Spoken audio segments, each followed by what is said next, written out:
Hello student, जैसा कि आप सभी को पता है इग्नू ने आपके दिसंबर 2024 टर्म एग्जाम के लिए एग्जाम फॉर्म जारी कर दिए हैं। आज की इस वीडियो हम बात करने वाले हैं एग्जामिनेशन फॉर्म के फिलअप प्रोसेस को लेकर।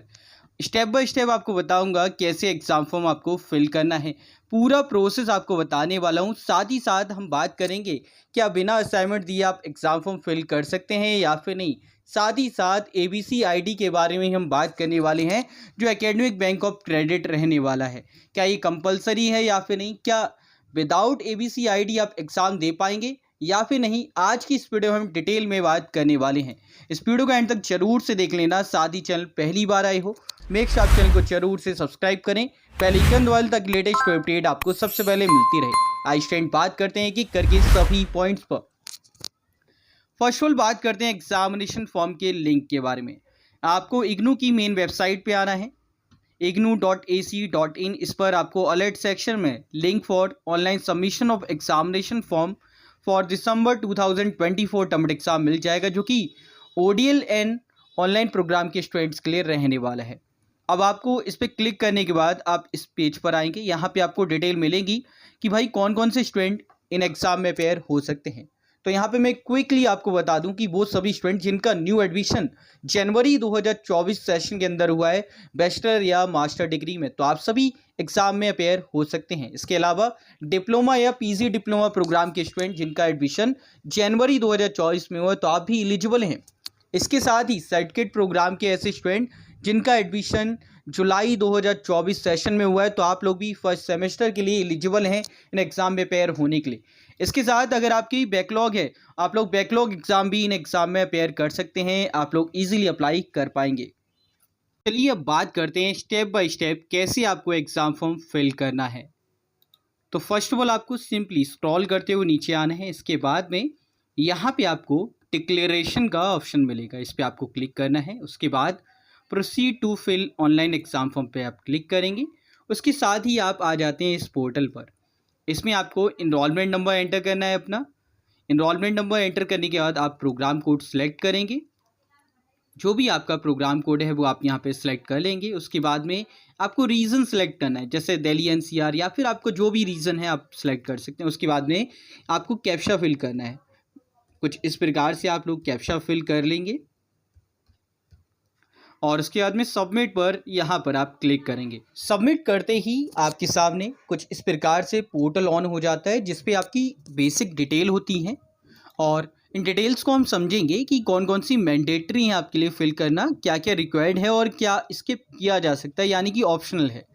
तो इसमें बात करें, यहाँ पे कुछ साइन बने हुए हैं और ये जो रेड साइन है या फिर ये जो है साइन है, ये कंपलसरी को दर्शाता है कि भाई ये आपके लिए मैंडेटरी है, ये आपको फिल करनी है।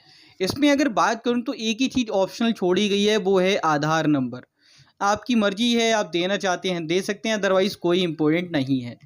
देखिए, enrolment number first of all आपका गिवन होता है। उसके बाद में प्रोग्राम कोड है, स्टूडेंट नेम है यानी कि आपका नेम, फिर आपका एग्ज़ाम सेंटर जो आपको सिलेक्ट करना है। ये ऑप्शन आपको दिया जाता है, आप यहाँ पर सिलेक्ट कर सकते हैं जो भी एग्ज़ाम सेंटर आपको चूज़ करना है। उसके बाद में कम्युनिकेबल एड्रेस, भाई आपका जो रजिस्टर्ड एड्रेस है क्या सेम चाहते हो या फिर चेंज करना चाहते हो एड्रेस को। अगर आप चेंज चाहते हो तो आप यहाँ पे यस कर सकते हैं, अदरवाइज नो करके आगे प्रोसीड कर देंगे। अब डेट ऑफ बर्थ आपको सिलेक्ट करनी है। डेट ऑफ बर्थ सेलेक्ट करने के बाद में आपका जो आगे का प्रोसेस रहेगा ना, उस पर हम बात करेंगे। नेक्स्ट है जेंडर, ये भी आपको स्पेसिफाई करना है, यहाँ पे आपके लिए ये भी इम्पोर्टेंट है। इसके बाद में ईमेल आईडी है, आप कोई भी ईमेल आईडी मेंशन कर सकते हैं। मैं यहाँ पे मेंशन कर रहा हूँ क्योंकि मैं बेसिकली आपके लिए एक सैम्पल फॉर्म फिल कर रहा हूँ, राइट। तो यहाँ पे हम मेंशन कर देते हैं, ऑल राइट। इसके बाद में मोबाइल नंबर हमें मेंशन करना है, तो हम यहाँ पे मोबाइल नंबर भी फिल कर देते हैं, एक रैंडम नंबर, ऑल राइट। इसके बाद में PW आप कैंडिडेट हैं तो येस, अदरवाइज नो, ओके। आधार नंबर ऑप्शनल है तो इसे छोड़ सकते हैं, लेकिन ये आपके लिए इम्पोर्टेंट है, ये फिल करना पड़ेगा। यहाँ पे देखिए, अदरवाइज होगा ही नहीं। तो आपको यहाँ पे क्लिक करना है, डायरेक्टली यहाँ पे क्लिक होगा नहीं। क्लिक हियर टू एंटर, इस पर क्लिक करेंगे। अगर आपकी ABC आईडी बनी हुई है तो भाई यस करेंगे, यहाँ पे सिलेक्ट करेंगे यस, अदरवाइज नो पे सिलेक्ट करेंगे।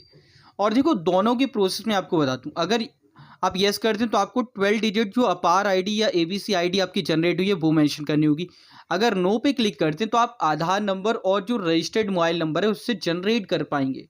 ये बेसिकली डिजी लॉकर में आपका, ये समझ लो डिजी लॉकर पे साइन अप हो रहा है, समझ लो ये चीज़ है।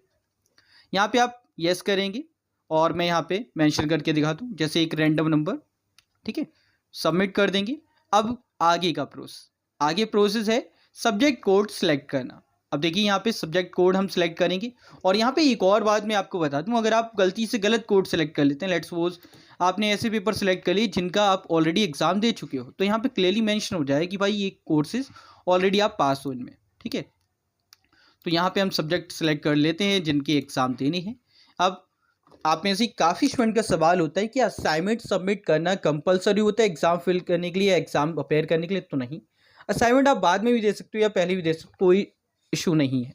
और अगर आपने एग्ज़ाम नहीं दे पाए थे, असाइनमेंट पहले ही सबमिट कर चुके हैं, तब भी कोई दिक्कत नहीं आएगी, बिकॉज असाइनमेंट और एग्ज़ाम दोनों ही अलग अलग पार्ट होते हैं, तो आपको कोई टेंशन नहीं लेनी है। अब आगे बात करते हैं, बिकॉज यहाँ पे अगर आप देखो तो ऑलरेडी ऑलवेज येस है, तो आप कुछ भी नहीं कर सकते इसमें, ठीक है। कुछ कंडीशंस हैं, जैसे फर्स्ट है you have completed the prescribe minimum period of study, आपका मिनिमम टाइम कंप्लीट हुआ। दूसरा, you have registered for the course being opted for the examination, आपने रजिस्टर्ड कर रखा हो। इसके अलावा यू हैव टेकन री एडमिशन, अगर आपका एडमिशन ड्यूरेशन कंप्लीट हो गया है, ओवर हो चुका है, तो भाई आपको री एडमिशन लेना होगा, अदरवाइज आप अप्लाई नहीं कर पाएंगे। नेक्स्ट है you have submitted all the assignment for the courses being opted for examination if the course have been assignment component, अगर असाइनमेंट कंपोनेंट है तो आपको असाइनमेंट कंपलसरी है सबमिट करना, बट यहाँ पे एग्जाम फॉर्म फिल कर सकते हो, जैसे मैंने बताया कोई इशू नहीं आएगा। अब आगे क्या करना है, सबमिट पे क्लिक करना है सिंपली, बिकॉज हमने सारी डिटेल फिल कर ली। अब सबमिट पे क्लिक करना है, बिकॉज नीचे और कुछ नहीं है। सबमिट पे क्लिक करते ही कुछ इस प्रकार से ऑनलाइन एग्जाम फॉर्म ये डिटेल्स आ जाती हैं। भाई इनरोलमेंट नंबर आपका ये है, प्रोग्राम कोड ये है, आपने सेंटर ये सिलेक्ट किया है, नेम आपका ये है, एड्रेस ये है, city state pin code, email ID, mobile number, फिर आपने पीडब्ल्यू कैंडिडेट पे नो किया, ये भी आ गया। आधार नंबर ऑप्शनल था, हमने ब्लैंक छोड़ दिया था। एबीसी आईडी हमारी यहाँ पे गिवन है, डेट ऑफ बर्थ यहाँ पे आ गई, जेंडर, इसके अलावा जो सब्जेक्ट कोड हमने सेलेक्ट किया वो यहाँ पे आ गए। अब फीस कितनी आ रही है, 200 रुपये पर सब्जेक्ट के हिसाब से 800 रुपये, कुल मिला के 4 पेपर की फीस हो गई। अब देखो पेमेंट के लिए आपके पास में दोनों ही ऑप्शन हैं, चाहे आप किसी भी गेटवे से करना चाहे कर सकते हैं, गेटवे 1 या गेटवे 2 किसी से भी करिए। इसके बाद में होगा क्या, यहाँ पे आप देखिए, in case acknowledgement form does not generate, मतलब आपने पेमेंट कर दी बट एक्नॉलेजमेंट फॉर्म नहीं आया, तो आपको टेंशन नहीं लेनी उस दौरान, आपको 24 आवर वेट करना है। ट्रांजैक्शन कई बार क्या होता है सर्वर एरर की वजह से पेमेंट डिले हो जाता है, कई बार वहाँ पे शो नहीं करता, तो आपको ऐसा नहीं कि तुरंत ही एक और फॉर्म फिल कर देना, नहीं, आप वेट करिए 24 आवर्स, उसके बाद में ही प्रोसीड करना। वैसे तो आपका जो फॉर्म है वो हो जाएगा, तो आपको इश्यू नहीं आएगा, बाकी नहीं होता है तो आपको फिल करना होगा।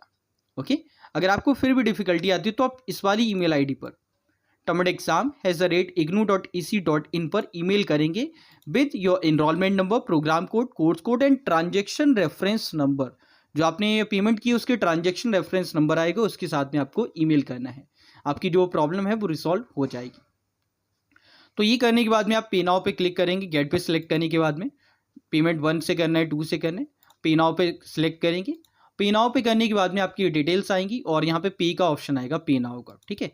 पे नाउ पे क्लिक करने के बाद में ऑप्शन आ गया हमारे पास में कि भाई कैसे आपको पेमेंट करनी है। अगर आप यूपीआई करना चाहते हैं तो क्यूआर कोड जो आ जाएगा इसे स्कैन करिए और आपकी पेमेंट हो जाएगी, ठीक है।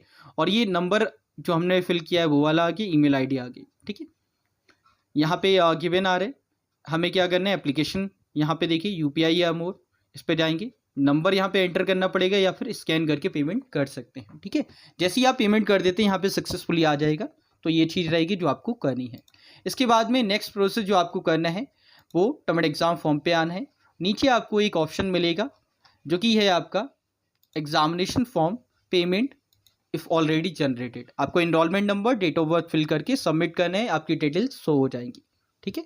और अगर आपको पेमेंट स्टेटस जानना है तो आप यहाँ पे इनरोलमेंट नंबर डाल के सर्च कर सकते हैं, आपका पेमेंट स्टेटस भी शो हो जाएगा। तो ये है पूरा प्रोसेस, स्टेप बाय स्टेप मैंने आपको बताने की कोशिश की है एग्जाम फॉर्म फिल करने के रिगार्डिंग। अगर ये वीडियो आपको पसंद आई है या फिर आपको पसंद नहीं आई तो कमेंट जरूर करना, बाकी पसंद है तो लाइक कर देना। कोई भी अन्य क्वेरी है कमेंट बॉक्स में बता सकते हैं, इंस्टाग्राम पर डीएम कर सकते हैं। साथ ही साथ इग्नू से रिलेटेड सभी अपडेट आपको मिलती रहेंगी चैनल पर। सो मेक श्योर आप चैनल को जरूर से सब्सक्राइब कर लें, और हाँ, इंस्टाग्राम पे हैं तो वहाँ पे भी फॉलो कर लें। कोई भी क्वायरी है झट से आप पूछ पाएंगे। इस वीडियो में इतना ही, मिलते हैं एक और अपडेट एक और नई वीडियो में। जय हिंद, जय भारत, बाय दोस्तों।